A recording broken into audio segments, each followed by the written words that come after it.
భూ సమస్యల పరిష్కారం ఎట్లా? నిన్నటి కథనానికి కంటిన్యూషన్ ఇది. నిన్న ఒక 8 రకాల ప్రశ్నలు, దానికి సమాధానాలు గూడా జూసినాం. ఇవాళ ఇంకా కొన్ని ప్రశ్నలు, వాటికి సమాధానాలు. సో, నిన్న చూడని వాళ్ళు ఎవరైనా కొత్త వాళ్ళు చూస్తా ఉంటే నిన్నటి వీడియో ఆల్రెడీ లైవ్‌లో ఉంది. లేదంటే సెపరేట్ వీడియో గూడా సాదా బైనామాల పరిశీలన అండ్ భూ సమస్యల పరిష్కారం ఎట్లా అని చెప్పేసి దానికి ఒక థంబ్‌నెయిల్ ఉంటది. ఆ వీడియో గూడా చూడండి. కావాలంటే కింద లింక్‌లో ప్రొవైడ్ చేస్తాం. తర్వాత ఫస్ట్ కథనానికి సంబంధించిన 8 ప్రశ్నలు, సందేహాలు సమాధానాలు అయిపోయినాయి. ఈరోజు ప్రశ్నలు సమాధానాలు అయిపోతే ఇవి అయిపోయిన తర్వాత కూడా మీకు ఇంకా మరింత నిపుణులతోటి కూడా చర్చించి ఇంకా కొన్ని దాంట్లో లోటుపాట్లు ఏమున్నాయి ఆ అంశాలు కూడా చెప్పే ప్రయత్నం అయితే చేస్తాను. కంటిన్యూగా ఈ భూభారతికి సంబంధించిన అవగాహన సదస్సులు అయితే మన వైడి న్యూస్లో నడుస్తూనే ఉంటాయి. సో వాళ్ళకేమో లాస్ట్ డేట్ ఉందేమో మొదలు పెట్టడానికి, క్లోజ్ చేయడానికి, కానీ వైడి న్యూస్లో దీనికి ఎట్లాంటి ఎక్స్పైరీ లేదు. మన న్యూస్ వేదికగా మనం కనీసం ఒకరి బాధ ఒకరు చెప్పుకుందాం, ఒకరి సమస్యలు ఒకరు చర్చ చేసుకుందాం. సో మనకు తెలిసినా తెలవకపోయినా మన సమస్యలు కనీసం వినడానికి, మీ బాధలు వినడానికి వైడి న్యూస్ ఎప్పుడు కూడా సిద్ధంగా ఉంటుంది. వాహిని టీవీ ఎప్పుడు కూడా సిద్ధంగా ఉంటుంది. సో వాహినికి చూస్తున్నటువంటి ప్రేక్షకులు కానీ, వైడి న్యూస్ ప్రేక్షకులు కానీ అందరూ మేమంతా రైతుల పక్షపాతులమే. సో ప్రతిపక్షమా అధికార పక్షం కాదు, మేము రైతుల పక్షపాతులం. మాకు రైతుల పక్షపాతం వచ్చిందని చెప్పి డైరెక్ట్గా చెప్తున్నాయి ముచ్చట. సో భూ సమస్యల పరిష్కారం ఎట్లా? ఏడాదిలోపు ఎందుకు అప్లై చేయాలి? సో ఏడాది లోపల ఏప్రిల్ 14 అంబేద్కర్ జయంతి రోజు మొదలైనటువంటి ఈ భూభారతి అనేది ఇంకా నెక్స్ట్ ఇయర్ 14th లోపల దీనికి సంబంధించిన సమస్యలు ఏమున్నా కూడా అప్లై చేసుకోవాలని చెప్పేసి ఒక నిబంధన పెట్టారు కదా. ఆ ఏడాది లోపలనే ఎందుకు అప్లై చేసుకోవాలి అని ఒక ప్రశ్న మీకు వస్తుంటుంది. దానికి సమాధానాలు కూడా ఉన్నాయి. ఇలా రైతులు సొంతంగా సర్వే చేయించుకోవచ్చా? రైతులు సొంతంగా సర్వే చేయించుకోవాలని చెప్పేసి అన్నారు అని చెప్పేసి మనం గతంలో కథనం చేసినాం. ఖరీజ్ ఖాతా అంటే ఏంటి? సర్కారు భూమి అయినా మనం నిన్న కూడా మొన్న డిస్కస్ చేసినాం. ఖరీజ్ ఖాతా అంటే చాలామంది తహసీల్దార్లకు కూడా ఈ టెర్మినాలజీ అర్థం కాకుండా ఖరీజ్ అంటే ఇక ప్రభుత్వ భూమి అని చెప్పేసి, సర్కారీ అని ఉంటే ప్రభుత్వ భూమి అని చెప్పేసి రాసేసారు. కనీసం ఒక 60 ఏళ్ళు 30 ఏళ్ళు పట్టా భూమిగా ఎక్కడైనా నమోదై ఉంటే అది దానికి ప్రభుత్వ భూమి కాదు అది. సో ఇట్లా అనేక అంశాలు ఉన్నాయి. లైసెన్స్డ్ సర్వేయాల వ్యవస్థ ఎప్పుడు అని చెప్పేసి కూడా ఒక ప్రశ్న ఉంది. రైట్, ఇది స్పెషల్ భూభారతికి సంబంధించి భూ సమస్యల పరిష్కారం ఎట్లా, ఏడాదిలోపే ఎందుకు అప్లై చేయాలి అని చెప్పేసి కూడా ఉన్నది. పిఓబి సమస్యలకు పరిష్కార మార్గం ఇదే. సిసిఎల్ఏ నుంచి సర్క్యులర్ జారీ కావాలి, రైతులు సొంతంగా సర్వే చేయించుకోవచ్చు. ఖరీజ్ ఖాతా అంటే సర్కారు భూమేనా? దాని డెఫినేషన్ అర్థం చేసుకోరా? లైసెన్స్ సర్వేల వ్యవస్థ ఎప్పుడంటే అపోహలు అనుమానాలు అన్ని తీర్దాం. సో ముందుగా ఈ ప్రశ్నలు అయితే సమాధానం తీసుకుందాం. కొత్త భూభారతి చట్టంపై అనేక అనుమానాలు వ్యక్తమవుతున్నాయి ప్రస్తుత భూ సమస్యలన్నింటికి. సో క్లియర్గా వినండి. చాలామంది ఫోన్లు చేయడానికి ప్రయత్నం చేస్తా, ఫోన్లోనే సమాధానం తీసుకుంటా, ఇబ్బందులు పడతా. అట్లా కాకుండా ఒకసారి ఫస్ట్ నీట్గా అసలు ప్రభుత్వం ఏం చెప్తుంది, ఈ భూ చట్టాన్ని మన భూభారతి చట్టాన్ని రూపొందించినటువంటి రూపకర్త భూమి సునీల్ కుమార్ గారు డైరెక్ట్గా మనకు మాట్లాడుతున్నట్టే లెక్క. ఆయనకు సంబంధించిన మన ప్రజల్ని, రైతులని దృష్టిలో పెట్టుకుని అడిగినటువంటి ప్రశ్నలు ఇవి. ఆ అధికారే మనకు సమాధానాలు చెప్తాడు. ఇప్పుడు ఆ సమాధానాలు విందాం. విన్న తర్వాత అనుమానాలను నివృత్తి చేసుకునే ప్రయత్నం చేద్దాం. డే బై డే మనకు కూడా నాలెడ్జ్ గెయిన్ చేయడానికి అయితే అవకాశం ఉంటుంది. నిజానికి రానున్న రోజుల్లో ప్యూరిఫైడ్ ఆర్ఓఆర్ను రూపొందించేందుకు దశల వారీగా వీటిని అమలు చేసేందుకు ప్రభుత్వం నిర్ణయించింది. అందుకే భూభారతి చట్టం కొంచెం డిఫరెంట్గా ఉంది. మిగతా రాష్ట్రాల్లోని ఆర్ఓఆర్ చట్టాలకి ఇది భిన్నంగా కనిపిస్తున్నది. ఏ రాష్ట్రంలోనూ భూదార్, సర్వే మ్యాప్ వంటి సెక్షన్లను జోడించలేదు. అందుకే కొందరు రిటైర్డ్ అధికారులు పెదవి విరుస్తున్నారు. ఇలాంటిది ఎందుకు ప్రవేశపెడుతున్నారు, దీనివల్ల ప్రయోగం ఏమిటి, అంతా గందరగోళంగా ఉందంటూ ప్రచారం చేస్తున్నారు. సో ఇలా క్లియర్గా ఏదో రిటైర్డ్ ఆఫీసర్లకు కూడా ఇది కొంచెం క్లారిఫికేషన్ ఇచ్చే ప్రయత్నం చేసినట్టు వీళ్ళ దృష్టి దాకా పోయినట్టుంది. రిటైర్డ్ ఆఫీసర్లు దీని మీద పెదవి విసురుతున్నారు. ఎందుకంటే ఇంప్లిమెంటేషన్లో కాంప్లికేషన్స్ ఏముంటాయి, గతంలో ఆల్రెడీ ఆర్డర్స్ ఇచ్చి రకరకాల సమస్యలను చూసి ప్రాక్టికల్గా ఎక్స్పీరియన్స్ చేసినటువంటి రిటైర్డ్ ఆఫీసర్లు కొంతమంది పెదవి విరుస్తున్నారు. వాళ్ళకు కూడా సమాధానం చెప్తామని చెప్పి అంటున్నారు. అదేందో చూద్దాం ఒకసారి. అందుకే కొందరు రిటైర్డ్ అధికారులు పెదవి విరుస్తున్నారు. ఇలాంటిది ఎందుకు ప్రవేశపెడుతున్నారు, దీనివల్ల ఉపయోగం ఏమిటి, అంతా గందరగోళానికి ఉందంటూ ప్రచారం చేస్తున్నారు. అందుకే భూభారతి చట్టం అమలు, దీని ద్వారా తలెత్తే సమస్యలు, ప్రయోజనాలపై పాఠకులకు వివరాలను అందిస్తున్నది. భూ సమస్యల పరిష్కారానికి ఈ చట్టం ఏ విధంగా దోహదపడుతుందో దాని రూపకర్త భూమి సునీల్, రైతు సంక్షేమ కమిషన్ సభ్యుడు, భూ చట్టాల నిపుణులు ఎం సునీల్ కుమార్తోనే ప్రశ్నలు, వాటి సమాధానాలు ఇప్పిస్తున్నాం. మరికొన్ని ప్రశ్నలు, వాటి సమాధానాలతో పాటు అపోహలు, వాస్తవాలు కూడా అందిస్తున్నాం. ప్రతి రైతు తనకున్న సమస్యను ఎలాంటి పరిష్కారం దొరుకుతుందో ఎవరిని అడగకుండా ఈ కథనాన్ని చదివితే సరిపోతుంది. సో నిజంగా నిన్న వచ్చిన కథనం, ఈరోజు వచ్చిన కథనానికి సంబంధించి కూడా మీకు అవైలబుల్ ఉంటే మీకు ఈ పీడిఎఫ్ కూడా పెడతాను. చాలామందికి తెలియకపోతే దీంట్లో ప్రశ్నల సమాధానాలు ఇక చూద్దాం. ఒక్కొక్క ప్రశ్న పోదాం. లైసెన్స్డ్ సర్వేయాల నియామకం ఎప్పుడు జరుగుతుంది, ఎప్పటి నుంచి రిజిస్ట్రేషన్లలో సర్వే మ్యాప్ ఉంటుంది? అర్థమైంది కదా. లైసెన్స్డ్ సర్వేయాల నియామకం ఎప్పుడు జరుగుతుంది, ఎప్పటి నుంచి రిజిస్ట్రేషన్లలో, ఈ రిజిస్ట్రేషన్లో సర్వే మ్యాప్ ఎప్పటి నుంచి వస్తుంది అంతే కదా. ఇప్పుడు సర్వే మ్యాప్ అంటారు. ఇప్పుడు ఈ మధ్య కాలంలో రిజిస్ట్రేషన్ చేసుకునే వాళ్ళకి అనుమానాలు ఉంటాయి, చాలా అనేక అనుమానాలు ఉంటాయి. అయితే దానికి సంబంధించిన ప్రశ్నకు సమాధానం క్లియర్గా వినండి. ప్రతి సేల్ డీడ్కు సర్వే మ్యాప్ పెట్టాలనే నిబంధనను చట్టంలో చేర్చారు. ఇది డిస్ప్యూట్ ఫ్రీ ల్యాండ్ మార్చేందుకు ఉపయోగపడుతుంది. క్రమేణా అన్ని ల్యాండ్ పార్సిల్ల విస్తీర్ణం బౌండరీస్లో ఎలాంటి వివాదాలు లేకుండా మారుతుంది. సో ఇక్కడ వీళ్ళు క్లియర్గా చెప్తున్నారు ఏంటంటే, మీకు నేను గతంలో చాలా రోజుల కిందనే చేసిన, మీకు ఆ వీడియో చాలామంది మిస్ అయ్యి ఇప్పుడు కొత్త మంది చూస్తున్నారు. ఇది ఎట్లా అంటే రాను క్రమేపీ సమస్యలు తగ్గడానికి పరిష్కారం చూపెట్టేటువంటి చట్టం ఇది. ఒకటేసారి అయితే తగ్గది. ఇదేముంది, ప్రతి సేల్ డీడ్కు సర్వే మ్యాప్ పెట్టాలన్న నిబంధన చట్టాలు చేర్చారు. ఇది డిస్ప్యూట్ ఫ్రీ ల్యాండ్ చేర్చేందుకు. సో ఒక సర్వే నెంబర్లో ఉన్న ల్యాండ్లో ఇలా కొంత డిస్ప్యూట్ ఉంటే డిస్ప్యూట్ ఫ్రీ ల్యాండ్ చేయడానికి ఇది ఉపయోగపడుతుంది. ఎట్లా అంటే క్రమేణా అన్ని ల్యాండ్ పార్సిల్ల విస్తీర్ణం, క్రమేణా అంటే ఒకటేసారి కాదు, అమ్మకాలు కొనుగోలు జరిగినప్పుడల్లా ఇప్పుడు ఇంత భూమి ఉంది, ఇంతమంది రైతులు ఉన్నారు, ఒక 10 మంది 20 మంది రైతులు ఉన్నారు, ఒక సర్వే నెంబర్ ఉంది. ఈ సర్వే నెంబర్లో సర్వే నెంబర్ 130 అనుకుందాం. సో 130 ఏదో ఉంది. దీంట్లో కొంత డిస్ప్యూట్ ల్యాండ్ ఉంది, కొంత ఎక్కువ తక్కువ ఎక్స్టెంట్ అనేది ఎక్కువ ఉంది, రకరకాల సమస్యలు ఉన్నాయి, పొజిషన్ల సమస్యలు ఉన్నాయి, అన్ని సమస్యలు ఉన్నాయి అనుకుందాం. దీంట్లో ఒక ఎక్స్ అనే రైతు అమ్మకం కొనుగోలు చేసిండు. ఆయనకి ఈస్ట్ ఎవరున్నారు, వెస్ట్ ఎవరున్నారు, సౌత్ ఎవరున్నారు, నార్త్ ఎవరున్నారు, ఇట్లా బౌండరీస్ తోటి ఫిక్స్ చేసి సర్వే చేసి ఒక ఆయన అయిపోయింది క్లియర్. ఒక రైతు బయట క్లియర్గా అయిపోయింది ఆయన ల్యాండ్. తర్వాత ఇంకో కొన్ని రోజులకి, ఇప్పుడు ఈ సర్కారు ఉన్నప్పుడే అమ్మాల్సిన అవసరం లేదు కదా ఇంకో రైతు, ఇంకో కొన్ని రోజుల తర్వాత ఈ మూలకున్న రైతు అమ్మిండు లేదా కొన్నాడు. ఇక్కడ కూడా సర్వే మ్యాప్ చేసిండ్రు, క్లియర్ ఎవరి వాళ్ళకి చేసిరు. ఇక్కడ ఈ రైతు సమస్య క్లియర్ అయింది, ఇక్కడ ఈ రైతు సమస్య క్లియర్ అయింది, ఇక్కడ ఈ రైతు సమస్య క్లియర్ అయింది. ఇది నేను అనుకుంటున్నటువంటి నా అజంప్షన్ అనుకోవచ్చు. మరి ఎవరైనా if there is any connections ఎవరైనా కింద టెక్స్ట్ మెసేజ్ చేయండి. నేను అనుకుంటున్నటువంటి వీళ్ళు చెప్తున్నటువంటి విషయాలను బట్టి మనకు అర్థమవుతున్న విషయం ఇది. సో ఇట్లా తద్వారా మెల్లగా ఈ సర్వే నెంబర్ 130/Aలో అమ్మకాలు కొనుగోళ్ళు అన్నీ జరిగే సమయానికి అన్నిటికీ బౌండరీస్, అన్నిటికీ మ్యాప్లు అనేది విస్తీర్ణము బౌండరీస్ అనేది ఫిక్స్ చేస్తారు. కాబట్టి ఎక్స్టెండ్ ల్యాండ్ ఉన్నదానికంటే ఎక్కువ పాస్బుక్లలో తక్కువ ఉన్న అందరి సమస్యలు తీరి ఒకసారికి ఇది క్లియర్ అయ్యే అవకాశం ఉండొచ్చు కొన్ని రోజులకి అని ఈ సర్కారు భావిస్తుంది. సో ఇది క్లియర్ అయ్యే అవకాశం ఉంది కొన్ని రోజులకి అని సర్కారు భావిస్తుంది. తద్వారా సమస్యల్ని డిస్ప్యూట్ ఫ్రీ ల్యాండ్స్ తీసుకురావడానికి అవకాశం ఉందని చెప్పేసి అయితే సర్కారు భావిస్తుంది. సో ఆ విధంగా పోతున్నట్టుగా తెలుస్తుంది. కర్ణాటకలో సక్సెస్ అయ్యింది, తెలంగాణలోని ఇది అమలు చేసేందుకు భూభారతిలో పొందుపరిచాం. అయితే ఇప్పటికిప్పుడు దీన్ని అమలు చేయడం కష్టం. చూసారా, దీనికోసం రాష్ట్ర వ్యాప్తంగా 6,000 మంది లైసెన్స్ సర్వేయాల నియామకం జరగాలి. అది ఇక్కడనే సీనియర్లు పెదవి విరవడానికి కారణం ఏంటంటే ఆల్రెడీ లైసెన్స్డ్ సర్వేయాల వ్యవస్థ అనేది ఉంది. దాంట్లో డబ్బుల ప్రవాహం ఎక్కువ ఉంటుంది, వాళ్ళు చక్కగా పని చేయకపోవచ్చు, ఎక్కువ మంది సర్వేయాలు ఉంటే ఆ సర్వేయాలు తహసీల్దార్ మధ్య సమన్వయ లోపం ఉండొచ్చు, రకరకాల సమస్యలు ఉండొచ్చు అని కూడా అంటారు. రెగ్యులర్ సర్వేయాల సంఖ్య తక్కువ, వారికి ఈ పని అప్పగించడం వల్ల పని భారం పెరుగుతుంది. అలాగే ఫ్లాట్ రిజిస్ట్రేషన్కి ఎలాగైతే మ్యాప్ గీస్తున్నారో అలాంటిదే ఇది. అయితే లైసెన్స్ సర్వేయర్ కొలతలు వేసి బౌండరీస్, అక్షాంశాలు, రేఖాంశాలతో కూడిన మ్యాప్ని ఇస్తారు.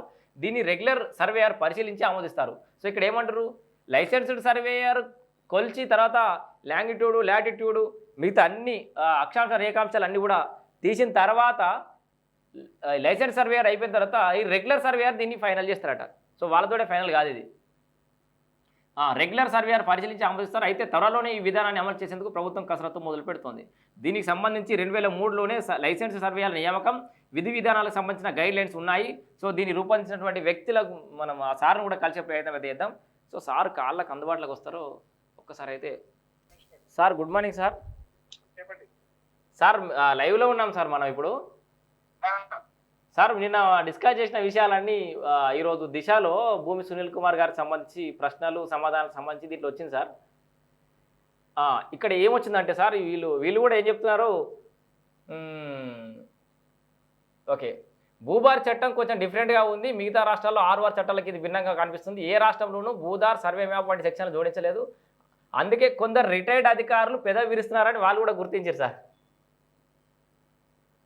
హలో, రిటైర్డ్ అధికారులు పెదవి విరుస్తున్నారు, ఇలాంటిది ఎందుకు ప్రవేశపెడుతున్నారు, దీనివల్ల ఉపయోగం ఏంటి, అంతా గందరగోళంగా ఉందంటూ ప్రచారం చేస్తున్నారు. అందుకే భూభార్ చట్టాల అమలు, దాని ద్వారా తలెత్తే సమస్యలు, ప్రయోజనాలపై ఇది సమస్యలు, ప్రశ్నలు, సమాధానాలు చెప్తున్నామంటారు సార్. అయితే ఇక్కడ మొదటి ప్రశ్నలోనే ఈ లైసెన్స్డ్ సర్వేయాల నియామకం ఎప్పుడు జరుగుతుంది, ఎప్పటి నుంచి రిజిస్ట్రేషన్లో మ్యాప్ ఉంటుందని అడిగిన ప్రశ్నకి వాళ్ళు ఏం సమాధానం చెప్తున్నారంటే సార్, దీనికి సంబంధించి 2003లోనే లైసెన్స్ సర్వేయాల నియామకం అనేది జరిగింది, దానికి విధి విధానాలకు సంబంధించిన గైడ్ లైన్స్ కూడా ఉన్నాయని వాళ్ళు చెప్తున్నారు సార్. ఓకే. అయితే ఈ లైసెన్స్ సర్వేయర్లు సర్వే చేసిన తర్వాత రెగ్యులర్ సర్వేయర్ దాన్ని ఆమోదిస్తాడని చెప్తున్నారు సార్. ఓకే. సో ఈ వీళ్ళు ఎంపిక పూర్తి కావడానికి ఒక 6 నెలల సమయం పడుతుంది, తర్వాత సర్వే మ్యాప్ విధానం మొదలవుతుంది అంటారు సార్. అయితే ఈ 2003లో చేసినటువంటి ఈ విధి విధానాలు ఇప్పటికి పనిచేస్తాయా? అప్పుడు ఎట్లాంటి విధి విధానాలు ఉన్నాయి? 2003లో లైసెన్స్ సర్వేయర్ల ఈ వ్యవస్థ అనేది ఏ రకంగా ఉపయోగపడే అవకాశం ఉంది సార్? అప్పుడు ఏ ఉద్దేశంతో ఈ విధి విధానాలు రూపకల్పన చేసిరు, సర్వేయర్లను తీసుకున్నారు, అదే సర్వేయర్లు అదే విధి విధానాలు ఇప్పుడు కంటిన్యూ చేసే అవకాశం ఉందా? ఈ భూభారతికి ఏ రకంగా ఉపయోగపడే అవకాశం ఉంది సార్? అంటే మన దగ్గర అయితే తెలంగాణ, ఆంధ్రాలో ఈ లైసెన్స్ సర్వేయర్ సిస్టమ్ ఫెయిల్ అయిందండి. ఓకే. ఫెయిల్ అయిందంటే ఎందుకంటే ఇప్పుడు వాళ్ళు ఎక్కడుంటారో తెలియదు, రైతులు వాళ్ళకి డైరెక్ట్ గా మనం చేసుకోవడానికి అది కుదరదు కదా. పైగా గవర్నమెంట్ సర్వేయర్లు కూడా ఈ వ్యవస్థను వ్యతిరేకించారు. ఓకే. అందువల్ల అది ఫెయిల్ అయిపోయి వాళ్ళందరూ ఆ ట్రైనింగ్, చాలా మందికి ట్రైనింగ్ ఇచ్చినా వాళ్ళు లైసెన్స్ తీసుకున్నా వాళ్ళందరూ వేరే ఉద్యోగాలు ఎత్తుక్కొని వెళ్ళిపోయారు. ఓకే. కొంతమందిని మాత్రం సెర్ప్లో ఉపయోగించుకున్నారు, మన society for elimination of rural poverty. Okay. Otherwise వీళ్ళందరూ చల్లా చెదురైపోయారు. ఎందుకంటే వాళ్ళకి జీతాలు లేవు, లేకపోతే ఒకవేళ ఏదైనా పని చెప్పినా ఎంఆర్ఓలు కానీ సర్వేలు కానీ వాళ్ళు ఏదో అన్అఫీషియల్ గా కొంత పని చేయించుకున్నారు తప్ప జీతం ఇచ్చే దానికి ప్రొవిజన్ పెట్టలేదు సార్. ఇప్పుడు లైసెన్స్ సర్వేలకు జీతాలు లేవా సార్? లైసెన్స్ సర్వేలు జీతం వివరిస్తారండి. ఓకే. అంటే అక్కడ ఉద్దేశం ఏంటంటే ఎవరు పని చెప్తారో వాళ్లే ఫీజు పే చేసుకునేటట్టు రేట్లు నిర్ణయించారు. ఓకే. మరి ఆ రేట్ ప్రకారం వీళ్ళు చేయించుకున్నా దాన్ని ఎంఆర్ఓ సర్వేయర్ వీళ్ళందరూ ఒప్పుకుంటే తప్ప అది ఆ రికార్డుకి ఏమి వ్యాలిడిటీ ఉండదు. పైగా వీళ్ళకి section survey and boundaries act కింద వీళ్ళకి ఏ పవర్స్ లేవు. ఓకే. అంటే సెక్షన్ 5 నుంచి 13 దాకా ఏం లేవు. ఓకే. అంటే ఓన్లీ సర్వే చేయడానికే ఉంది తప్ప అదర్వైజ్ దానికి ఒక చట్టబద్ధత కలిగి కేవలం రైతు పిలిస్తే పోవాలి, సర్వే చేయాలి, తీసుకొచ్చి ఇక్కడ ఇచ్చేసేయాలి అంతే.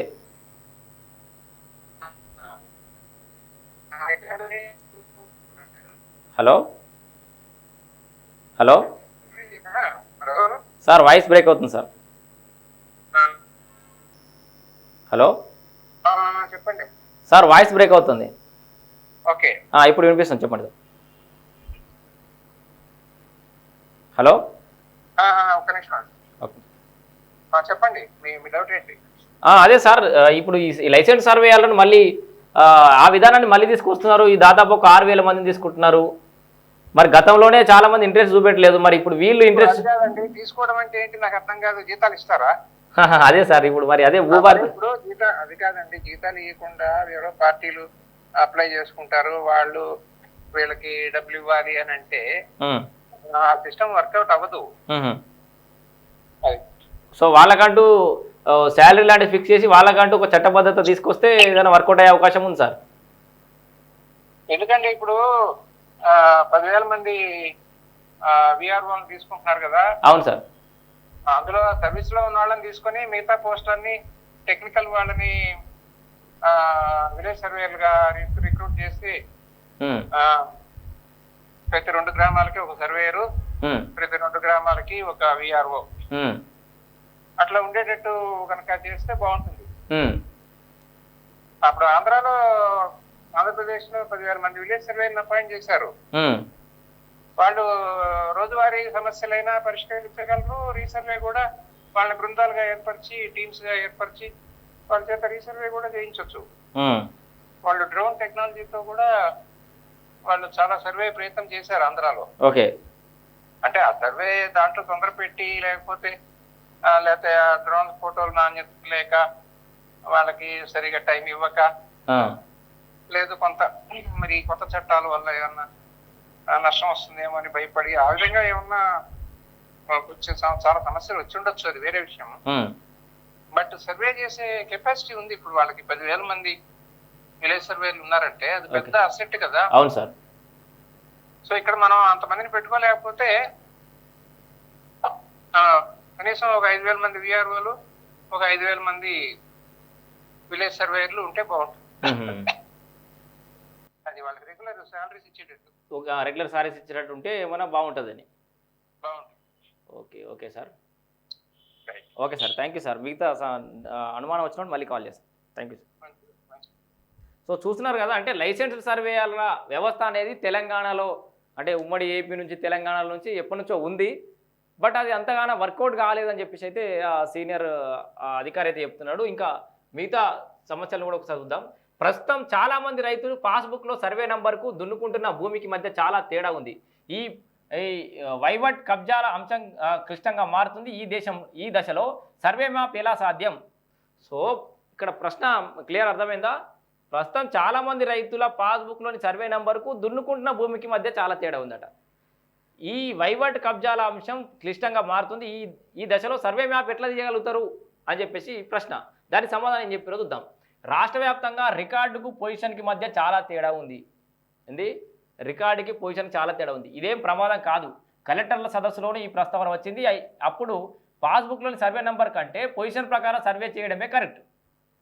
సో క్లియర్ అర్థమైంది కదా. అందుకే మనం కాస్తులో ఉంటేనే పాస్బుక్ అని మనం గతంలో వేస్తే చాలామంది ఇది ఎట్లా వర్కౌట్ అవుతుంది, కబ్జా చేసిన ఉందే భారం అవుతుందంటే, మరి ఇప్పుడు ఆల్రెడీ పొజిషన్లు సర్వే నెంబర్ పాస్బుక్లో ఒక రకంగా ఉండి పొజిషన్లో ఒక దగ్గర ఉంటే, పొజిషన్లు ఉన్నాడంటే మనకి ఇబ్బంది లేదన్నట్టే కదా. పక్క వంటతో వాంతో ఇబ్బంది లేకుండా పొజిషన్లో ఉన్నాడు. అది ఆయన భూమి అనే 8 గంటల నుంచి ఉన్నాడు. సో సర్వే నెంబర్ కొంచెం అడ్డిట్ అయింది. సో ఇప్పుడు ఏం చేస్తారంటే దాన్నే ప్రామాణికంగా తీసుకుంటామంటారు. ఇప్పుడు పాస్బుక్లో సర్వే నెంబర్ కంటే పొజిషన్ ప్రకారమే సర్వే చేయడమే కరెక్ట్. అది ఏ నెంబర్లో ఉన్నా రికార్డులోని విస్తీర్ణానికి పొజిషన్లో ఉన్న విస్తీర్ణం రికార్డులోని విస్తీర్ణానికి పొజిషన్లో ఉన్న విస్తీర్ణం సరిపోలితే అక్షాంశాల రేఖాంశాలతో సరిహద్దులను గీసి సర్వే మ్యాప్ను రూపొందించాలి. అయితే ఇలాంటి మ్యాప్ను వ్యాలిడేషన్ చేసి పాస్ పుస్తకంలో జత చేయడం ద్వారా వివాదాలు తలెత్తవు. సో దీన్ని వ్యాలిడేషన్ చేసి పాస్ పుస్తకంలో జాయిన్ చేస్తారట. ఇలా అమలు చేసేందుకు CCLA నుంచి గైడ్లైన్స్ విడుదల చేస్తే బాగుంటుంది. అలాగే భూభారతిలో ప్రతి భూకమతానికి భూదారు నంబర్ ప్రస్తావన ఉన్నది. ఇందులో 2 రకాలు, ఒకటి తాత్కాలికం, రెండోది పర్మనెంట్. తాత్కాలికం అంటే ఇప్పటికిప్పుడు రికార్డును పరిశీలించి భూదారు నంబరు కంప్యూటర్ జనరేట్ చేస్తుంది. లేదంటే జూన్ 2 నుంచి ఆగస్టు 15 వరకు ప్రతి రైతు దగ్గర ఉన్న రెవెన్యూ రికార్డులను మరోసారి పరిశీలించి ఎలాంటి చిక్కులు లేకపోతే భూదారు టెంపరీ నెంబర్ ఇవ్వచ్చు. ఆ తర్వాత పూర్తి స్థాయిలో సర్వే చేసి కోఆర్డినేట్ ఫిక్స్ చేసి పూర్తి స్థాయిలో మ్యాప్తో సహా రూపొందించాలి. అప్పుడు పర్మనెంట్ భూదారు నంబర్ను జనరేట్ చేయాలి. ఇది క్రమ పద్ధతిలో చేస్తే ఇప్పుడున్న సర్వే నెంబర్లతో పని లేదు. కబ్జాలో ఉన్న విస్తీర్ణం మేరకు కరెక్ట్గా ఉంటే సరిపోతుంది. సో క్రమ పద్ధతిలో చేస్తే ఈ సర్వే నెంబర్లతో పని లేదు. పొజిషన్లో కబ్జాలో ఎక్కడ ఉంటే దాన్నే విస్తీర్ణం మేరకు కరెక్ట్గా సరిపోతుంది అని చెప్పేసి కూడా అంటుండు. ఇక పేద రైతులకు ఉచిత న్యాయ సహాయం అందించే వ్యవస్థ ఎప్పుడు ఏర్పాటు చేస్తారు? ఇంకో ఉచిత న్యాయ సహాయం అందిస్తున్నారు కదా, అది ఎప్పుడు ఏర్పాటు చేస్తారనే ప్రశ్నకు సమాధానం ఒకసారి చూడండి. పేదలకు ఉచిత సహాయం అందించేందుకు 2 మార్గాలను సూచించాం. తాలూకా స్థాయిలో న్యాయ సేవా సంస్థలు, లీగల్ సెల్ అథారిటీస్ పనిచేస్తున్నాయి. వాటిలో RDO కూడా సభ్యుడే. ఇలాగే జిల్లా స్థాయి లీగల్ సెల్ అథారిటీలో జాయింట్ కలెక్టర్, రాష్ట్ర స్థాయిలో సెక్రటరీలు ఉంటారు. వీళ్ళు తలుచుకుంటే సామాన్యులకు ఈ సంస్థ ద్వారా ఉచితంగా న్యాయ సేవలు అందించవచ్చు. అలాగే ఉమ్మడి రాష్ట్రంలో పారాలీగల్ వాలంటీర్లు ఉండేవారు. వారిని ఇతర శాఖలో పనిచేస్తున్నారు. వ్యవసాయం, రెవెన్యూ చట్టాలు, పరిపాలన మీద వీరికి అనుభవం ఉన్నది. వారందరినీ తిరిగి రెవెన్యూ శాఖలోకి ఎలాంటి ఆర్థిక భారం పడకుండా బదిలీ చేయవచ్చు. 135 మంది జిల్లాల్లోకి పంపవచ్చు. ప్రతి జిల్లా కలెక్టరేట్లో ఓ సెల్ ఏర్పాటు చేయవచ్చు.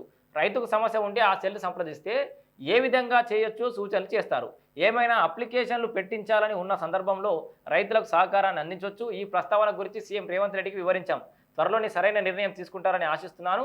అలాగే ఉచితంగా పేద, గిరిజన, ఆదివాసీలకు న్యాయ సాయం అందించేందుకు వ్యవస్థ కోసం ITDA దగ్గర ఫండ్ కూడా ఉంటుంది, సద్వినియోగం చేసుకోవచ్చు అని చెప్పేసి కూడా అంటారు. సో మొత్తంగా న్యాయ సహాయం కూడా అందించడానికి వీలుందని చెప్పేసి కూడా అంటుండు. ఇక ట్రిబ్యునల్ ప్రస్థానం ఉందా లేదా, ఎప్పుడు ఏ స్థాయిలో ఏర్పాటు చేస్తారు? సో ట్రిబ్యునల్ వ్యవస్థకు సంబంధించిన ప్రశ్న కూడా అడిగారు. దానికి సమాధానం ఒకసారి చూద్దాం. భూభారతి చట్టంలో ప్రధానంగా చేర్చారు. అయితే ఏ స్థాయిలో ట్రిబ్యునల్ పెట్టాలన్న పరిశీలన నడుస్తోంది. ప్రభుత్వం కూడా ట్రిబ్యునల్స్ ఏర్పాటు చేస్తామని ప్రకటించింది. అయితే ఎవరిని నియమించాలన్న అంశం కూడా పరిశీలిస్తున్నారు. చట్టం, రూల్స్, సదస్సులు అమలు చేసేందుకు సమయం పడుతుంది. అలాగే దరఖాస్తుల పరిష్కారం, అప్పీల్స్ పూర్తయిన తర్వాతే ట్రిబ్యునల్స్తో పని ఉంటుంది. ఇప్పుడే భూభారతి చట్టం అమల్లోకి వస్తుంది. ట్రిబ్యునల్స్తో పనికి కాస్త టైం పడుతుంది. ఈలోగా జూన్ 2 నుంచి ఆగస్టు 15వ తేదీ వరకు రెవెన్యూ సదస్సులు నిర్వహిస్తారు. అప్పుడు ప్రతి గ్రామం నుంచి భూ సమస్యల పరిష్కారానికి అప్లికేషన్లు వస్తాయి. వాటిని పరిష్కరించాల్సి ఉంటుంది. అయితే ఏ జిల్లాలో ఏ స్థాయిలో భూ సమస్యలు ఉన్నాయో అంచనా దొరుకుతుంది. జూన్ 2 నుంచి 15 తారీఖు చేసే రెవెన్యూ సదస్సుల ద్వారా ఎన్ని సమస్యలు ఉన్నాయో ఒక అంచనా అయితే దొరుకుతుంది అంటారు. అప్పుడు ఉమ్మడి జిల్లా స్థాయిలో పెట్టాలా, 4 ప్రాంతాలు విభజించి ఏర్పాటు చేయాలా? ఓకే, అప్పుడు వచ్చిన అప్లికేషన్ల బట్టి జూన్ 2 నుంచి 15వ తేదీ వరకు జరిగే రెవెన్యూ సదస్సులలో వచ్చే అప్లికేషన్ల బట్టి అవిట్లా అప్లికేషన్ల తీవ్రత, సమస్య తీవ్రతను బట్టి ఉమ్మడి జిల్లా స్థాయిలో ఏర్పాటు చేయాలన్నా, ఎక్కువ అప్లికేషన్ ఉంటే ఏ జిల్లాకు ఆ జిల్లాకు ట్రిబ్యునల్ ఏర్పాటు చేయాలనేది ఆలోచిస్తారట.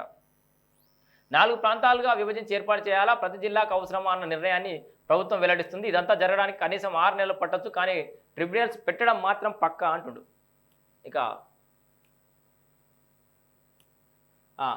రూల్ 4(1) ప్రకారం భూమి వివరాలు తప్పుగా నమోదైతే సంవత్సరంలోపు దరఖాస్తు పెట్టుకోవాలన్నారు. పెట్టుకోకపోతే ఏం జరుగుతుంది? ఏడాది లోపలనే పెట్టుకోవాలన్నారు. పెట్టుకోకపోతే ఏం జరుగుతుంది అనే ఒక ప్రశ్న, మనందరి ప్రశ్న. దానికి సమాధానం చూద్దాం. భూభారతిలో ఈ అంశాన్ని చేర్చడం పట్ల పలువురి నుంచి విమర్శలు వస్తున్నాయి. నిజమే. అయితే ప్రతి ROR చట్టం అమల్లోకి వచ్చిన తర్వాత ఒక ప్యూరిఫైడ్ ROR రికార్డును రూపొందించుకోవాలి. ROR 2020 అమల్లోకి వచ్చిన తర్వాత ఆ పని చేయలేదు. ఇప్పటికే 5 ఏళ్ళు గడిచింది. ఇంకా అనేక భూ సమస్యలు ఉన్నాయి. అయితే ప్రతి రైతు తన రికార్డును చూసి సరిగ్గా ఉందో లేదో చూసుకోవాల్సిన అవసరం ఉంది. ఇప్పటికైనా వెరిఫై చేసుకోవాలి. ఏదో ఒక రోజు సరి చేయించుకోవాల్సిందే కదా. అందుకే రికార్డును ROR 1948, ROR 1971 అమలు చేసినప్పుడు ప్రతి గ్రామానికి ప్యూరిఫైడ్ రికార్డును రూపొందించిన గెజిట్ నోటిఫికేషన్ విడుదల చేశారు. వాటిని ప్రామాణికంగా తీసుకుంటున్నారు. ఇప్పుడు అదే జరగాలి. అయితే ఏడాది నిబంధన పెట్టడం వల్ల ఇబ్బంది ఏం లేదు. ఆ తర్వాత కూడా అప్లికేషన్ పెట్టుకుంటే పరిశీలించి నిర్ణయం తీసుకునే అధికారం తహసీల్దార్, RDO, కలెక్టర్లకు ఉంటుంది. సో ఇబ్బంది ఏం లేదు. ఏడాది లోపల పూర్తి చేయాలని ఒక సంకల్పం. ఆ తర్వాత కూడా ఏమైనా అప్లికేషన్లు పెట్టుకుంటే పూర్తి చేసే అధికారం అయితే RDOలకు, తహసీల్దార్లకు అయితే ఉంటుంది కదా అంటారు అన్నట్టు కలెక్టర్. ఇది నిరంతరంగా జరిగే ప్రక్రియనే. ప్రతి ఒక్కరూ నెగిటివ్ కోణంలో కాకుండా ప్యూరిఫైడ్ రికార్డు తయారు చేయడానికి సహకరించాలి. ఈ రికార్డు ప్యూరిఫై చేస్తే పర్మనెంట్ భూదార్ నంబర్ కూడా పొందొచ్చు. ఒక్కసారి డిస్ప్యూట్ ఫ్రీగా ల్యాండ్ మారితే దాని విలువ ఏ స్థాయిలో పెరుగుతుందో కూడా అంచనా వేయాలి. అర్థమవుతుందా? డిస్ప్యూట్ ఒక survey number dispute free land అయిపోయింది అనుకో, ఇక పర్మనెంట్ భూదార్ నెంబర్ వచ్చిన ల్యాండ్ ఉంటే ఇక ఎలా ఏ సమస్య లేదన్నట్టుగా, అంటే వాళ్ళు చెప్తున్న ప్రకారం అయితే నిజంగా మరి దాని విలువ ఏ స్థాయిలో పెరుగుతుందో కూడా అంచనా వేయాలని చెప్పి అంటారు. మరి చూడాలి దానికి సంబంధించి ఎట్లా ఉంటుందో. భూభారతి రూల్స్పై రెవెన్యూ అధికారులు ఉద్యోగులకు అవగాహన కల్పించారా అనే ఒక ప్రశ్న. నిజంగానే మరి ఈ భూభారతి గురించి అసలు అది తహసీల్దారులకు వీళ్ళకు పాత చట్టాల గురించి వాళ్ళు తెలుస్తుంది. మరి కొత్త చట్టం ఇప్పటికైనా అవపోసన పట్టిరా లేదా అనేది ఒక పెద్ద సమస్య. ప్రస్తుతం భూభారతి చట్టంపై రాష్ట్ర వ్యాప్తంగా అవగాహన సదస్సులు జరుగుతున్నాయి. ప్రతి జిల్లా కలెక్టర్ మండలాల్లో సదస్సులు నిర్వహిస్తున్నారు. వారే స్వయంగా వెళ్లి చట్టంలో ఎలాంటి అంశాలు ఉన్నాయో వివరిస్తున్నారు. అయితే రూల్స్ గురించి ప్రతి చిన్న విషయం అధికారులకు తెలియాలి. తహసీల్దార్, RDO, అదనపు కలెక్టర్తో పాటు ప్రతి రెవెన్యూ ఉద్యోగికి మార్గదర్శకాల గురించి తెలిసినప్పుడే అమలు చేయడానికి వీలవుతుంది. వాళ్ళకు కూడా ప్రభుత్వం వర్క్షాప్ నిర్వహించాలని సూచించమంటారు. ఇక ఇంకో ప్రశ్న, ఒక సర్వే నంబర్లో 100 ఎకరాలు ఉంటే అందులో కొంత భాగమే ప్రభుత్వానిది, కానీ పూర్తి విస్తీర్ణాన్ని POBలో నమోదు చేశారు. దాంతో వేలాది మంది ఇబ్బంది పడుతున్నారు. అప్లై చేస్తే కాస్రా, సేత్వార్ అంటున్నారు. సుమోటోగా ఎందుకు తీసుకొని పరిష్కరించకూడదు అంటారు.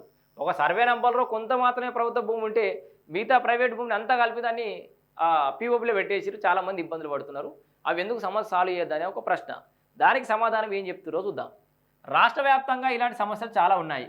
నిజానికి ల్యాండ్ క్లాసిఫికేషన్ నిర్ణయించడానికి సేత్వార్, కాస్రా, పహాని మాత్రమే ప్రామాణికం కాదని సుప్రీంకోర్టు కూడా అనేక మార్లు తీర్పునిచ్చింది. కానీ ఇప్పటికీ అదే ప్రామాణికం అంటూ నిషేధిత జాబితాలను నమోదు చేశారు. ఆ తర్వాత పహానీలను కూడా పరిశీలించి నిర్ణయం తీసుకోవాలంటే తీర్పులను అధికారులు పట్టించుకోవడం లేదు. సో కేవలం సేత్వార్, కాస్రా, పహాని మాత్రమే ప్రామాణికం కాదని చాలాసార్లు కోర్టులు చెప్పినాయి. కానీ తహసీల్దార్ అవే ప్రామాణికం అనుకొని చెప్పి చాలా వాటిని నిషేధిత జాబితాలు పెట్టారు. ఆ తర్వాత నార్మల్ పారినాకర్లకు కూడా పరిశీలించి నిర్ణయం తీసుకోవాలన్న తీర్పులను అధికారులు పట్టించుకోవడం లేదు. అయితే గతంలో పనిచేసిన అధికారులు సూచించిన మార్గాన్నే ఇప్పుడు అధికారులు పాటిస్తున్నారు. కానీ ఆ తర్వాత పట్టాగా మారి అనేక క్రయ విక్రయాలు చోటు చేసుకున్నాయి. వీటిని కూడా పరిశీలనలోకి తీసుకోవాలి. కనీసం 30 ఏళ్ల పాటు, నిన్న కూడా వచ్చింది ఈ అంశం, 30 ఏళ్ల పాటు పట్టాగా ఉంటే దాన్ని పట్టాగా చూడాల్సిందే. ఏదైనా పీరియడ్లో సర్టెన్ టైంలో 30 ఏళ్ల పాటు అది పట్టా అని ఎక్కడైనా కనిపిస్తే అది పట్టాగా పరిగణించాల్సిందే. ఎందుకంటే లీగల్గా సేల్ డీడ్ చేసుకున్నారు. ఆ డీడ్ ఎందుకు చేశారన్న ప్రశ్న లేవనెత్తుతుంది. అలాగే 50 నుంచి 60 ఏండ్ల నుంచి అది పట్టాగా ఉంటూ చేతులు మారింది. ఇప్పటికే సేత్వార్ ప్రకారం ప్రభుత్వానిదిగా రికార్డు మార్చగలరు, కానీ రైతుల నుంచి లాక్కోలేరు. వివాదం అలాగే కొనసాగుతుంది. ఇప్పటికైనా న్యాయస్థానాల ఆదేశాల మేరకు సీసీఎల్ఏ నుంచి సర్క్యులర్ జారీ కావాలి. వీటిపై అనుమానాలను నివృత్తి చేయాల్సిన బాధ్యత కూడా సీసీఎల్ఏదే. ఏదేమైనా సేత్వార్లో ప్రభుత్వం అని ఖరీజ్ ఖాతా అని ఉంది కనుక, సో సేత్వార్లో ప్రభుత్వం అని అంటే సర్కారీ అని లేకపోతే ఖరీజ్ ఖాతా అని ఉంది కాబట్టి దాన్ని పీఓజీ నుంచి తొలగించామని అధికారుల విధానం తప్పు. ఆ తర్వాత పహనీలు పరిగణలోకి తీసుకోవాలి. లేదంటే ఆర్ఓఆర్ 1971 ప్రకారం 1989 నుంచి 1996 వరకు ప్రతి గ్రామంలో ఆర్ఓఆర్ రికార్డు రూపొందించారు. దీనికి గెజెట్ విడుదల చేశారు. ఏదైనా పరిగణలోకి తీసుకోవడం ద్వారా పిఓబి సమస్యలు సగానికి పైగా పరిష్కారం అవుతాయని చెప్పేసి కూడా ఒక వార్త ఉంది. ఇక రాజా నెట్వేను ఇక 40 నుంచి 50 ఏళ్ల క్రితం ఎప్పుడో ఓసారి పన్ను కట్టకపోతే ఖరీజ్ ఖాతాగా నమోదై భూములను ప్రభుత్వానిదిగా నమోదు చేశారు. ఆ తర్వాత పట్టాగా రాశారు. అర్థమైందిగా. చాలామంది ఖరీజ్ ఖాతా అంటే కొంతమంది తెలుసు, దాని సమస్యలు ఎదురవుతున్న వాళ్ళకి, తెలియని వాళ్ళ గురించి చెప్తున్నా. ఎక్కడైనా ఒక్క సంవత్సరం దానికి పన్ను కట్టకపోతే దాన్ని ఖరీజ్ అని చెప్పేసి అప్పట్లో రాశారు. ఆ రాసిన దాన్ని పట్టుకొని ప్రభుత్వ భూమి అని చెప్పేసి రాశారు. 40-50 ఏళ్ల క్రితం ఎప్పుడో ఓసారి పన్ను కట్టకపోతే ఖరీజ్ ఖాతాగా నమోదై భూములను ప్రభుత్వానిగా నమోదు చేశారు. ఆ తర్వాత పట్టాగా రాశారు. ఎన్నో లావాదేవీలు చోటు చేసుకున్నాయి. వాటిని క్లాసిఫికేషన్ చేంజ్ చేసేందుకు ఇష్టపడడం లేదు. దాంతో దరఖాస్తులు రిజెక్ట్ చేస్తున్నారని చెప్పేసి కూడా ప్రశ్న. దానికి సమాధానం ఏం చెప్తారో చూద్దాం. ఖరీజ్ ఖాతా అంటే డెఫినేషన్ తెలియకపోవడమే పెద్ద కారణం. ఏదో ఒక ఏడాది సదరు రైతు పన్ను కట్టకపోతే ఖరీజ్ ఖాతాను నమోదు చేసి ఉంటారు. ఆ మరుసటి సంవత్సరం పన్ను చెల్లించినప్పుడు తిరిగి పట్టాగా పహానీలో నమోదు చేస్తారు. ఇక అప్పటి నుంచి అది పట్టాగా కొనసాగుతుంది. 50-60 ఏండ్లుగా క్రయ విక్రయాలు సక్సెషన్స్ జరుగుతూనే ఉంటాయి. ఇప్పుడు ఖరీజ్ ఖాతా అంటూ నిషేధ జాబితాలు నమోదు చేయడం సరైనది కాదు. దీనిపై సీసీఎల్ఏ నుంచి నిర్దిష్టంగా ఆదేశాలు అందాలి. ప్రతి అధికారికి ఇలాంటి వాటిని అన్ని పహానీలు చూసి నిర్ణయం తీసుకోవాలని ఉన్నతాధికారుల నుంచి ఆదేశాలు రావాలని చెప్పేసి కూడా భూమి సునీల్ గారు చెప్తున్నారు. ఇక భూభారతిలో వివరాలు తాత్కాలికమా ఎందుకు అని అంటారు. భూభారతిలో ఎందుకు తాత్కాలికం అని, ధరణి పోర్టల్లో ఉన్న డేటా తాత్కాలికమే. అవును, కొత్త పోర్టల్లో ప్యూరిఫైడ్ డేటాను అప్లోడ్ చేయాల్సిన అవసరం ఉంది. అయితే ధరణి పోర్టల్ని అమల్లోకి తీసుకొచ్చేటప్పుడు కొన్ని నెలల పాటు రిజిస్ట్రేషన్లు నిలిపేశారు. దాంతో అనేక ఇబ్బందులు తలెత్తాయి. ఇప్పుడు ఆ సమస్యలు ఉత్పన్నం కాకుండా 6 నెలల పాటు అనేక కార్యక్రమాలు చేపట్టి డేటాను ప్యూరిఫై చేయాలని ప్రభుత్వం నిర్ణయించింది. పైలట్ ప్రాజెక్టులు జిల్లాకో మండలంలో పైలట్, ఆ తర్వాత జూన్ 2 నుంచి ఆగస్టు 15 వరకు రెవెన్యూ సదస్సులు ఉంటాయి. ప్రతి ఊరిలో రెవెన్యూ సదస్సులు నిర్వహిస్తారు. దీని ద్వారా రికార్డు సరిగ్గా అవుతుంది. అప్పుడు కొత్త పోర్టల్లోకి మారుతుంది. ఇప్పుడు రైతులు ఇబ్బంది కలగకుండానే ఆ ప్రక్రియను చేపట్టేందుకు ప్రభుత్వం తీసుకొస్తున్న సదుద్దేశమే అని చెప్పేసి కూడా అంటారు. సో ఇంకోటి, అప్పీల్ టైం లిమిట్లో జరగాలంటున్నారు. కానీ అధికారులు కూడా నిర్దిష్ట సమయంలో పనిచేయాలి కదా అని వారిని శిక్షించరా? అప్పీల్కు ఇంత టైం అని చెప్పి మీరు చెప్తారు సార్, కరెక్టే. మరి అధికారులు ఆ టైంలో నిర్దిష్టమైన సమయంలో పనిచేయకపోతే వాళ్ళు శిక్షించారా అనే ఒక ప్రశ్న. చాలా మంచి మంచి ప్రశ్నలు అడిగారు. ఇప్పుడే భూభార చట్టం అమలవుతుంది, ఇంకా రైళ్లు స్టార్ట్ కాలేదు. ఓసారి స్పీడ్ అందుకున్న తర్వాత ప్రతి పనికి టైం లిమిట్ పెట్టుకోవాల్సిందే. సిటిజన్ సర్వీసెస్ గ్యారంటీ చట్టం వంటివి తెచ్చుకోవాల్సిన అవసరం ఉందని కూడా చెప్తారు. ఇప్పుడెప్పుడైతే కొంత టైం పట్టొచ్చు, వాళ్ళకి ఈ రెవెన్యూ చట్టాల మీద అవగాహన రావడానికి టైం పడుతుంది కాబట్టి ఇప్పుడు ఎక్స్క్యూజ్ ఉంటుందని చెప్తారు. ఇక భూదార్ నంబర్ ఎప్పటి నుంచి ఇస్తారు, ఇచ్చేటప్పుడు రైతులు ఏం చేయాలి? సో భూదార్ ఏంది సార్, మరి అది ఇచ్చేటప్పుడు రైతులు ఏం చేయాలని చెప్పేసి ప్రశ్నలు కూడా ఉంటాయి కదా. దానికి సమాధానం, ప్రతి కమతానికి భూదార్ నంబర్ ఇవ్వాలని భూభారతిలో చర్చాం. ఇది ఎందుకో తెలుసుకోకుండా కొందరు విమర్శలు చేస్తూనే ఉన్నారు. నిజానికి ఇది 2 రకాలు. ఒకటేమో టెంపరీ, రెండోదేమో పర్మనెంట్ నెంబర్. అన్ని రికార్డులు వెరిఫై చేసి కరెక్ట్గా ఉంటే ఇచ్చేది టెంపరీ. ఈ ప్రక్రియ పూర్తి చేయడం వల్ల భూ సమస్యలు తీరుతాయి. అలాగే రికార్డుకు గ్రౌండ్కి మధ్య తేడాలు తగ్గుతాయి.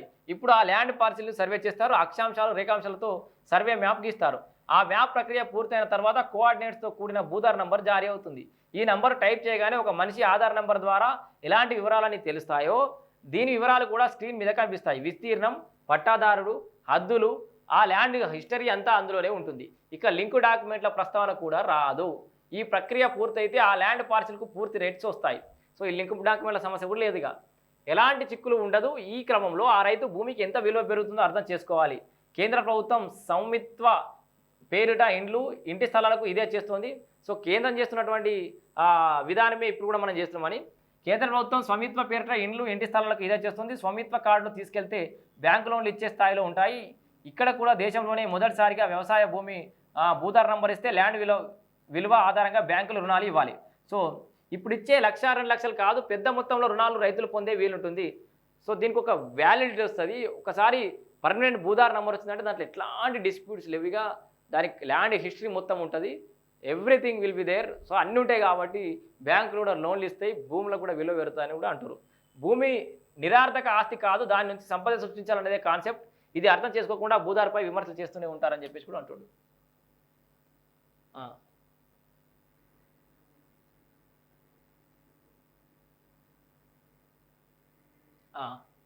రైతులు సొంతంగా సర్వే చేయించుకోవాలంటే ఎలా అప్లై చేసుకోవాలి అని చెప్పేసి కూడా చాలామందికి అనుమానాలు ఉన్నాయి. సార్ ఎట్లా సర్వే చేయించుకోవాలనే అనుమానాలకు సమాధానం ఇది. రైతులు సొంతంగా సర్వే చేయించుకోవచ్చు. సెక్షన్ 7578 ప్రకారం మ్యూటేషన్ సందర్భంగా మ్యాప్ కావాలి. మండల సర్వేయర్ సర్వే మ్యాప్ గీసి ఇస్తే దాన్ని పాస్బుక్లో చేర్చేందుకు సెక్షన్ 10 ప్రకారం తహసీల్దార్కి అధికారం ఉంది. లైసెన్స్డ్ సర్వేయర్ గీసినా దాన్ని మండల సర్వేయర్ పరిశీలించి తహసీల్దార్కు సమర్పిస్తారు. సర్వేయర్ వ్యాలిడేషన్ తర్వాత తహసీల్దార్ పాస్బుక్లో జత చేసేందుకు కుదురుతుంది అని చెప్పేసి కూడా అంటారు. సో మనం సొంతంగా కూడా అప్లై చేసుకోవచ్చట. అపోహలు అనుమానాలు ఒక్కసారి చూద్దాం. సో ఈ భూభారతికి సంబంధించి అపోహలు అనుమానాలు. భూభారతి రాగానే మళ్ళీ పాస్ పుస్తకాల కోసం అప్లై చేయాలా? నా దగ్గర ధరణి పాస్బుక్ ఉంది కదా, అవును, మళ్ళీ అప్లై చేయాల్సిన అవసరమే లేదు. సో ఆల్రెడీ అప్లై చేయాల్సిన అవసరం లేదంటారు. దరఖాస్తు పెండింగ్లో ఉంటే మళ్ళీ పెట్టుకోవాల్సిన అవసరం లేదు. సో ఓకే, చాలా ఉండేది. భూభారతి రాగానే మళ్ళీ పాస్ పుస్తకాలకు అప్లై చేయాలంటే నా దగ్గర ధరణి పాస్బుక్ ఉంది కదా, అవును, మళ్ళీ. ఇవన్నీ అపోహలు అనుమానాలు. ఇవి ఎన్ని రకాల అపోహలు అనుమానాలు ఉన్నాయి అన్నట్టు. దరఖాస్తు పెండింగ్లో ఉంటే మళ్ళీ పెట్టుకోవాల్సిన అవసరం లేదు. సాదా బైనామా దరఖాస్తులు కొత్తగా పెట్టుకోవచ్చా? లేదు, మరో అవకాశం లేదు. గతంలో పెండింగ్లో ఉన్న 9 లక్షల దరఖాస్తుల పరిశీలన మాత్రమే జరుగుతుంది. ఇక్కడ నుంచి తెల్ల కాగితాల మీద కొనుగోలు అమ్మకాలు అనేది చెల్లవు. పాత పెండింగ్లోనే మాత్రం చేస్తారు.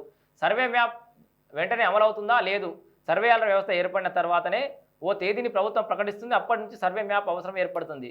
లైసెన్స్డ్ సర్వేయర్ మ్యాప్ గీస్తే చెల్లుతుంది. దాన్ని మండల సర్వేయర్ వ్యాలిడేషన్ చేసి సంతకం చేస్తారు. ఆ తర్వాత తహసీల్దార్ దాన్ని పట్టదారు పాస్ పుస్తకంలో అతికిస్తారు. భూదార్ నంబర్ ఎప్పుడు ఇస్తారంటే రికార్డుల పరిశీలన తర్వాతే మొదలవుతుంది, ఇంకా మొదలు కాలేదంటుంది. సో మొత్తంగా అనేక అనుమానాలు సమాధానాలు అయితే ఇక్కడ ఉన్నాయి. భూ సమస్యల పరిష్కారం ఎట్లా అనేది ఏడాది లోపల ఎందుకు అప్లై చేయాలంటే, ఏడాది లోపల వీలైతే అప్లై చేస్తే బెస్ట్. మీ సమస్యలు తీరితే, మీరున్న survey number dispute free land అయితే దానికి బ్యాంకులు రుణాలు ఇవ్వడానికి ఇవ్వబడితే భూములకు విలువ కూడా పెరుగుతుంది అని చెప్పేసి కూడా వీళ్ళు చెప్తున్నారు. సో ఇవ్వకపోతే ఎక్కడైనా మిస్ అయినా కూడా ఆ తర్వాత కూడా ఇవ్వడానికి అవకాశం ఉంది. దానికి అధికారాలు ఆర్డీఓకి, ఎంఆర్ఓకి, తహసీల్దార్లకు ఉన్నాయని కూడా చెప్తున్నారు. ఇక్కడ అనేక ప్రశ్నలకు సమాధానాలు అయితే దొరికినాయి. ఇంకా మరిన్ని ప్రశ్నలకు సమాధానాలు, వీటికి సంబంధించి పూర్తి వివరాలు కూడా మీకు మళ్ళీ తెలుసుకొని చెప్పే ప్రయత్నం చేస్తూనే ఉంటా. అంతలోపల ఏమి ఆగిపోదు.